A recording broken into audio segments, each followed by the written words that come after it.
MST CET 2025-26 तर विद्यार्थ्यांचे paper आटोपलेले आहे। जे 5 तारखेला रीटेस्ट झालेली आहे ती एक्झाम सुद्धा झालेली आहे। तर संपूर्ण विद्यार्थी विचारत आहे की जी आन्सर की असणार आहे MST CET 2025-26 PCB ग्रुप आणि PCM ग्रुप, तर यांची आन्सर की कधी येणार।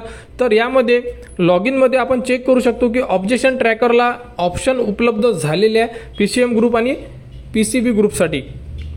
तर विद्यार्थी लॉग इन करून सुद्धा अपडेट चेक करू शकतात। तर बघू शकता जर लॉग इन केलं तर अशा प्रकारे तुम्हाला संपूर्ण ऑप्शन दिसून पडेल। यामध्ये ऑब्जेक्शन ट्रॅकरचं जे ऑप्शन आहे इथे तुम्हाला तुमची आन्सर की उपलब्ध करून देण्यात येणार आहे। जर तुम्ही इथे क्लिक केलं तर बघा यामध्ये 2 ऑप्शन दिलेले आहे MST CET PCM ग्रुप आणि PCB ग्रुप। तर दोघांचेही आन्सर की जी आहे तुम्हाला इथे उपलब्ध करून देण्यात येणार आहे।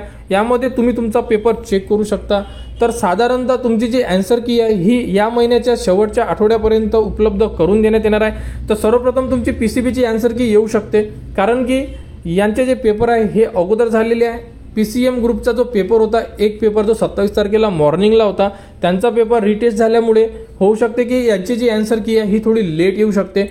तर स्टार्टिंगला PCBची आन्सर की लवकर उपलब्ध होणार आहे। तर आन्सर की उपलब्ध झाल्यानंतर संपूर्ण अपडेट तुम्हाला आपल्या चॅनलवर देण्यात येणार। या अगोदर संपूर्ण अपडेट MST CET 2025-26 बद्दल देण्यात आलेले आहे। तर विद्यार्थ्यांनी डॉक्युमेंट सुद्धा रेडी करून ठेवा।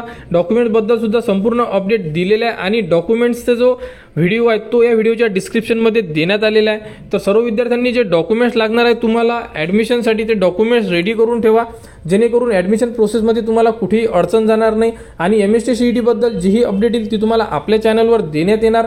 त्यासाठी आपल्या चॅनलच्या कनेक्टमध्ये राहा, चॅनलला सबस्क्राईब करा व हा व्हिडिओ इतरांपर्यंत शेअर करा।